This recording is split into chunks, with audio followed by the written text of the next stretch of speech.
Welcome the timeless forgotten mystery. In New York City in 1976, author and researcher Zecharia Sitchin released his book The 12th Planet, presenting a groundbreaking interpretation of the Anunnaki deities. After 3 decades of studying Sumerian cuneiform tablets, Sitchin claimed that the so-called Sumerian gods were actually extraterrestrial beings who arrived on Earth in Mesopotamia more than 450,000 years ago. According to his translations, the Anunnaki not only created humankind but also played a role in its near destruction during a great flood. But why? What was the true purpose of their visit to Earth? And why did they create the creature we know as man? Zecharia Sitchin went on to write several well-known books about the Anunnaki. He believed they were beings from a planet he called Nibiru, an idea that remains highly controversial. In his view, the Anunnaki genetically upgraded humans and used them as a worker species. According to his interpretation of the tablets, their mission related to the deteriorating atmosphere of their home world. They came to Earth to mine gold. The Anunnaki had damaged their own atmosphere and discovered that gold could repair it. They came here to extract the precious metal, but when the task became too laborious, they created humanity as a labor force to do it for them. Sitchin's hypothesis, that the Anunnaki came to Earth to mine gold and then engineered humans to carry out the work, was both daring and controversial, rejected by mainstream scholars but embraced by many ancient astronaut theorists. Some researchers suggest that the Anunnaki story might be about more than gold. It could be evidence of a non-human intelligence manipulating genes across the planet, establishing Earth as a kind of outpost. The Anunnaki are said to have come from Nibiru, which some believe is not just a planet but a gateway or crossing place, implying they traveled the stars using wormholes or stargates. Along the east bank of the Tigris River in northern Iraq, opposite Mosul, lie the ruins of Nineveh, once inhabited by the Sumerians. In 1842, British archaeologist Austen Henry Layard uncovered the ruins of the Great Library of Ashurbanipal, a royal archive containing thousands of cuneiform tablets dating back to 3000 BC. These inscriptions are considered the world's first written records. They tell vivid stories of gods intermingling with humans and even taking part in the creation of mankind. Whether mythology or fact, no one truly knows. According to these interpretations, the gods, called the Anunnaki, are depicted in Sumerian tablets flanking the Tree of Life, alongside a winged disc symbolizing flight. They wore necklaces marked with celestial symbols, moons, stars, and other designs, resembling modern wristwatches or advanced technology from 6,000 years ago. The tablets also describe the Anunnaki as giant beings, 8 feet tall, who came to Earth to gather gold for their planet. When the burden of mining gold became too great, the Anunnaki decided to create a worker being, a slave to mine for them. The Sumerian creation stories describe this process in detail. It is possible, as some theorists suggest, that our genetic evolution was the result of Anunnaki experimentation, creating humans in their image and likeness, echoed later in the biblical story of Adam and Eve. It is as though these advanced beings acted as teachers. Sumerian culture and mythology are full of stories about receiving knowledge from higher entities. Was it myth? Or were these visitors actually guiding humanity's development?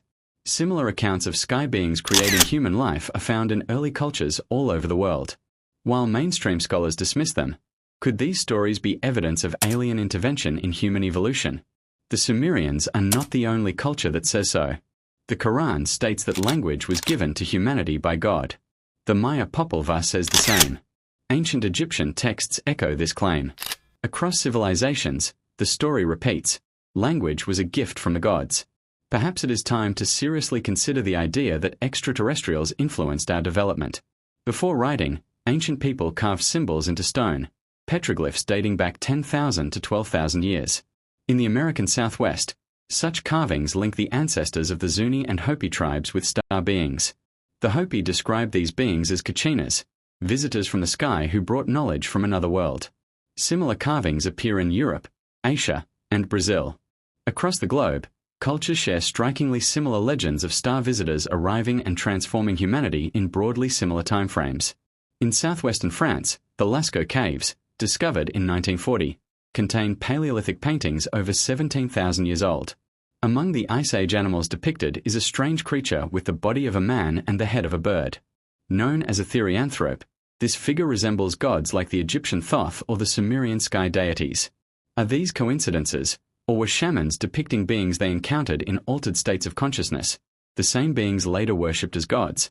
Across indigenous cultures worldwide, People report meeting remarkably similar beings during visions or out-of-body experiences. Ancient astronaut theorists suggest this consistency points to a real place and real entities.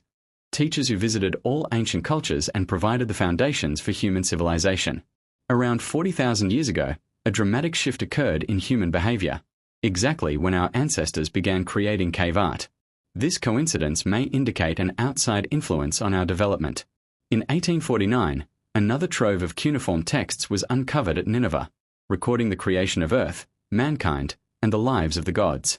7 of these tablets contain the Babylonian creation myth, the Enuma Elish, which tells of the god Marduk creating the first humans by mixing divine blood with clay.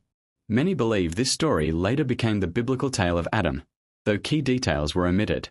Mainstream scholars view the Enuma Elish as myth, but ancient astronaut theorists see it as evidence of actual events.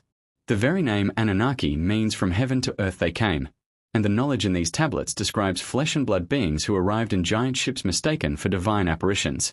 The tablets also describe advanced genetic engineering. The Anunnaki blended their genes with those of early hominids to create a docile worker, altering human DNA to give us intelligence. This would explain humanity's sudden leap forward in cognitive abilities. Evidence of possible extraterrestrial contact appears across cultures, from anomalized statues and mysterious blue sky stones of Sierra Leone to the Dogon tribe of Mali, whose legends mirror those of ancient Egypt and even describe the star Sirius B, an object invisible to the naked eye and only confirmed by modern science in the 20th century.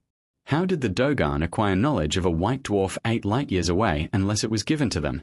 Similar stories emerge from Japan, South America, and Europe.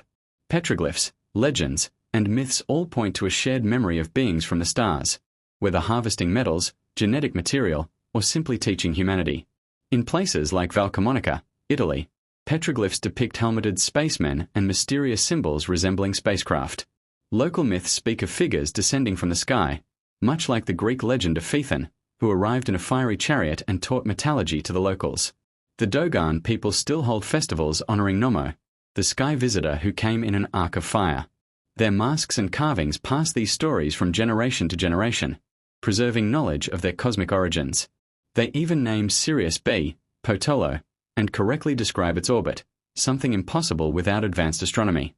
If such consistent stories of gods, sky beings, and cosmic teachers appear across the globe and throughout history, perhaps they are more than mere myth. Perhaps they are the echoes of real events, evidence that humanity was guided, shaped, and awakened by visitors from the stars.